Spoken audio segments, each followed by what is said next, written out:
Sharon Reposposa? Nga naman mo? Ay, nanay sa Lida. Balik na siya.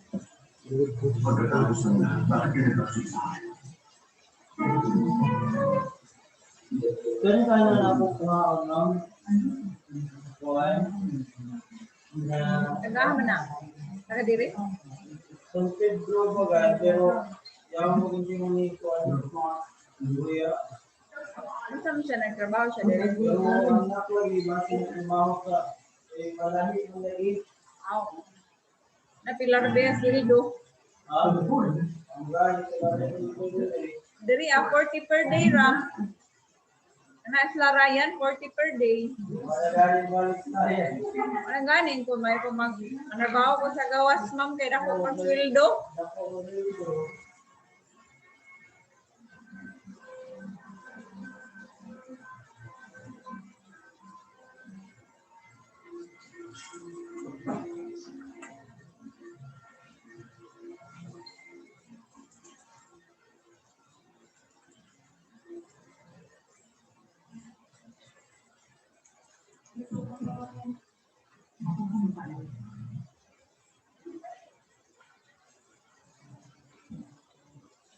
And he almost is.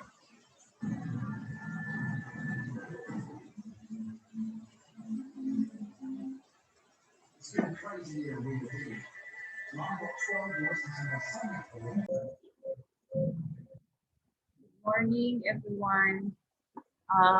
Today I'm going to demonstrate to you the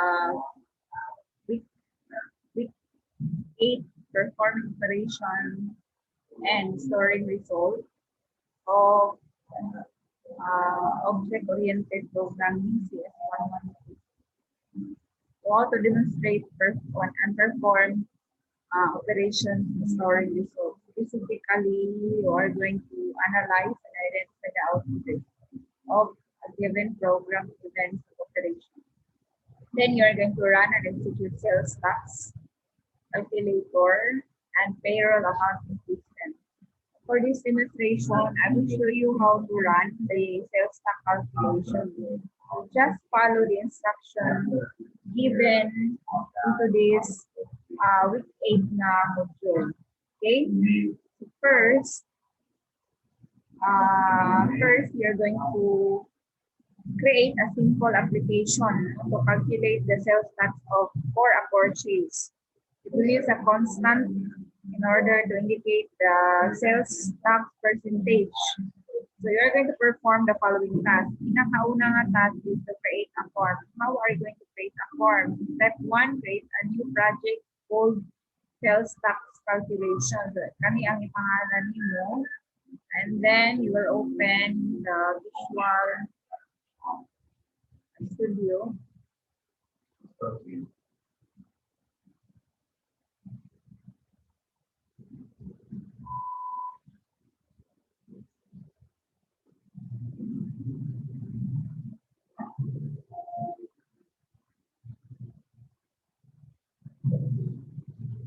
Okay, create a new project. Our name is na sales tax calculation. And then since we will be using application, Windows Form application, click natin itong Windows Form application.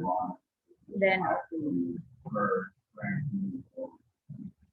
So wait lang natin na mag-open yung form. And then our next step is to set the name property of the form to FRM sales tax. So, name ng form dapat yan. Open natin. Click natin to form and then sa property, hanapin mo si name. Name niya dapat hindi form 1 dapat FRM sales tax. Okay? And then next step number 3, set the text property. Set the text property to sales tax calculation. So dapat ang text daw nga na sa form is nakalagay sales tax calculation. Same form, then ang text niya dapat ba yung text? Okay, so instead of form 1, we will replace it with sales tax calculation. Okay, and then next step is to right click the VB form 1 in the Solution Explorer and rename the form into this one. So rename lang natin si form dito sa Solution Explorer, right click and then rename with yan. Dalhin mo si period. And then press enter. Okay. So you're done with the creating form. Next is adding title label. Simple naman yung mag-add title label. No? You have to follow this 6 steps. So click the label control box. Dito tayo. Click the label control box. Tanda dito yung label. Label. Ito. Label lang. Hindi link label. Lagay mo dyan. Tapos, draw a label on the form. So, meron na. Set the name of your label. Property sa label, dapat label title. Okay. So, click muna sa label ha. Make sure hindi naka-click si form. Kasi kung form yung na-click mo, properties na lalabas is properties of the form. Dapat make sure na ang label ang maklik para pag sa properties, you will see label na properties ang ma-display. So it says there that you are going to set the name property of the label to label title. So name of the label name. Ano ba si name? Instead of label 1, we will replace it with label title. And then the text property change to sales tax calculation. Property text sales tax calculation. And then number 5, change the font size 14 and font bold is true. Saan ba yan? Tingnan natin na. Font style.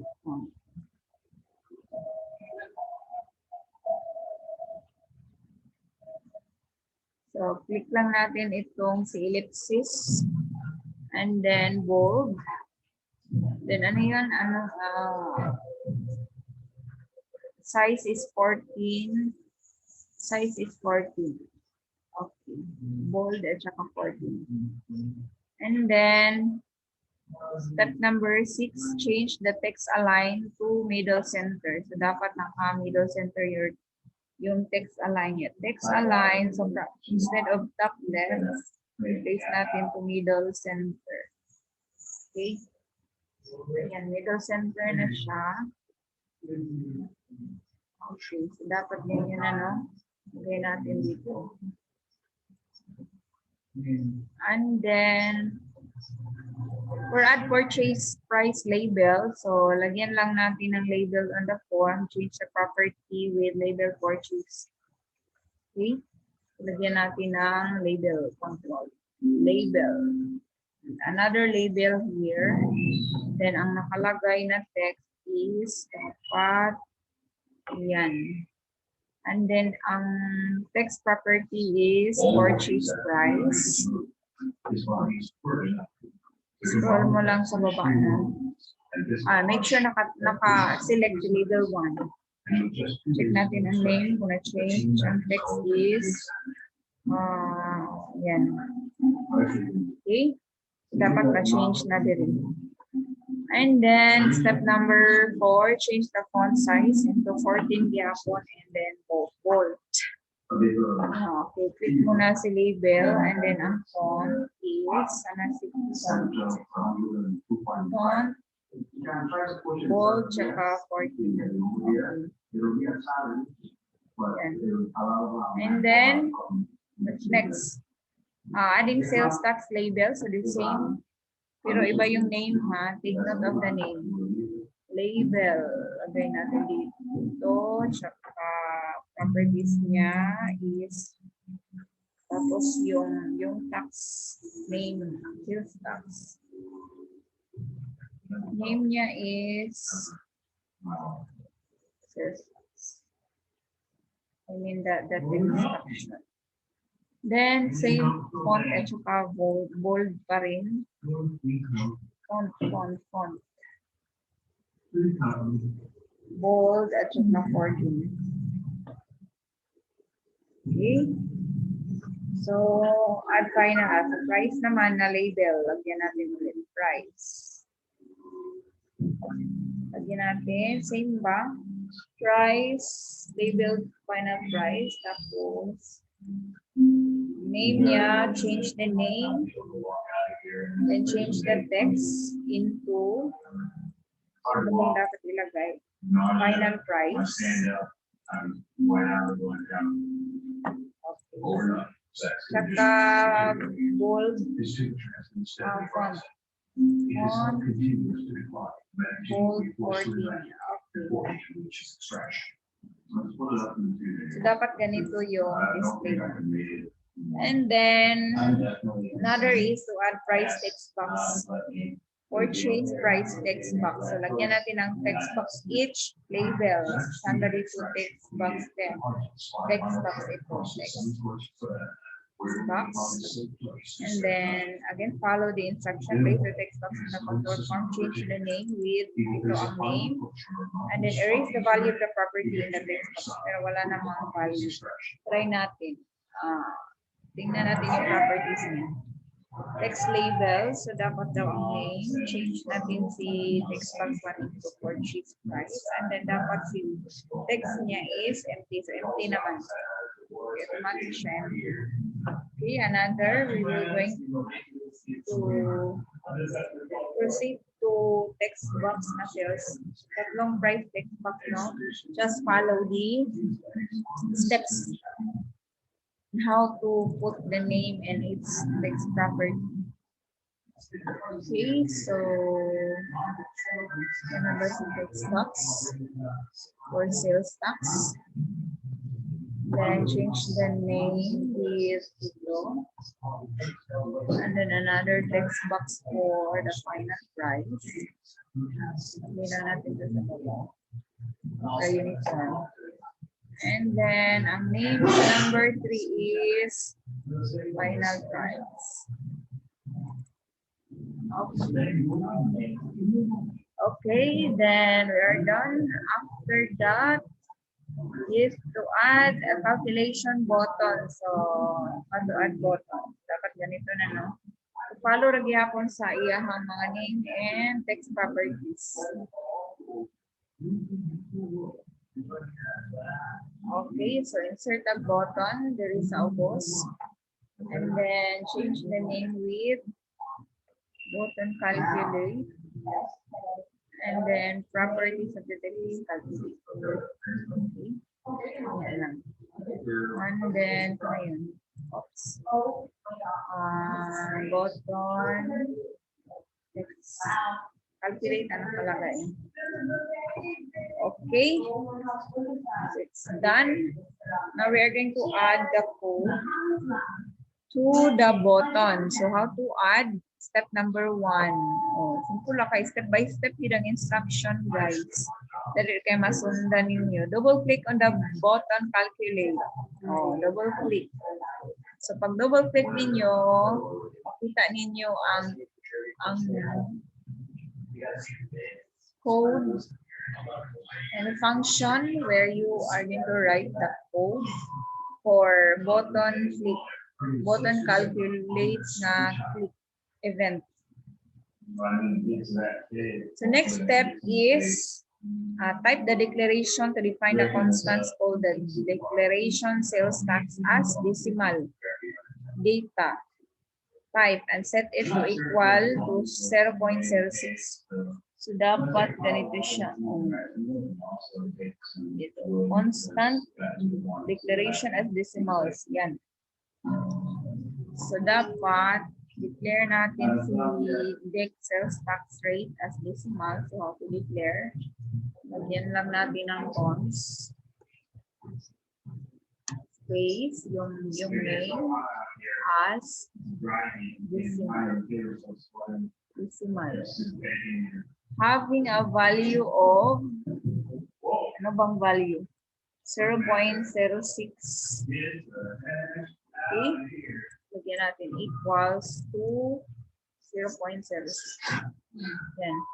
So, this is normal na mag-underline siya because it is not used command. So, dapat gamito ni siya, mag-declare tag variable sa bb.net. Underline din na siya basta ang variable yung i-declare wala pa na use. Okay? Sunod na step is declare 3 variables. So, declare po nimo ni silang tulo. Okay, ang data type ani is decimal lang siguro gihapon, no? Because we are going to use mga decimal values. Declare natin sa pag-declare them. Tanggalin natin si as decimal. Okay. And then convert the value stored in the text purchase text box to a numerical value stored and store it in the date purchase variable. So how to do it? So, lagyan natin ng store daw dito sa date price decimal purchase price ang converted value of, ito yan ha, mag-convert. So, convert muna natin, convert natin into value ang si text purchase. Kasi everything in the text box is considered as string. So, in order to use that to any operation, you need to convert it to, dapat lagyan natin ng that text here. Okay, so yan. And then, next day, calculate number 5. Calculate the sales tax amount by multiplying the sales tax rate by purchase price. So, store natin ang result sa tax amount times the sales tax rate times the purchase amount. Okay? Saan na siya sa ubos equals sa to ang kaning price multiply nimo sa multiply kang sales tax. Tama ba? And then calculate the final price by adding the amount stored in the purchase price and the sales tax amount. So add lang purchase price of sales tax amount. So final price is equal to add the purchase price and the sales tax. Pero instead na i-multiply sales tax ba? Sales tax. So price tapos si sales tax. Okay. Plus, tama ba? Si purchase price and the tax amount. Okay, so i-add. Number 7, store the total max amount in the sales tax text box. Ibutang ko ng result dito sa sales text box. So, simple lang. Para mo display ang iyang result dito sa text box sales, dapat imuhang sales sa ganing name atong iyang text box. Gani siya.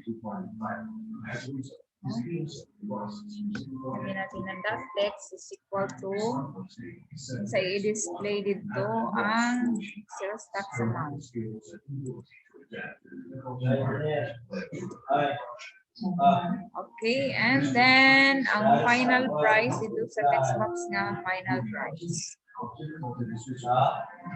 That text is equal to ang value ani ibutang sa text box. Okay? So, iyan. Tama ba? Pwede na dili i-convert into string. Murag automatic naman siya mo display. Pwede po butangan ninyo og string. No? So, we will try if it displays correctly. Sa next nga steps, complex operator naman dahil, you know. So, yun. We will try to run the program. Start running the application. It's 5 or so dapat. Try that to insert. Okay, so play. And then we will try to input 49.95. 49.95. Do not enter $sign. So pag-click nimo sa calculate, dapat more results. So this is for debugging na siya. So may result, dapat 2.997 o 52,947. Check na to tama. Okay, so 2,997 o 52.947. Okay? So, muna ang sales tax calculation. So, ano lang ka-simple ang inyong first exercise. Diba? Ayan. So, run na dayon ang program. So, next is payroll accounting system. So, kamo na din mo ani, no? Just follow the instruction. Ano mga steps, how to perform. Dapat imo ang final result is action. No?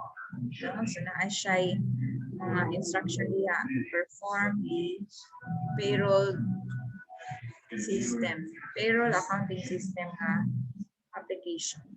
Okay? So, so that ends the presentation. So if you have questions, please comment down below or pwede nyo i-screenshot and send it to our classroom or via messenger. The end. Stop sharing. And then end.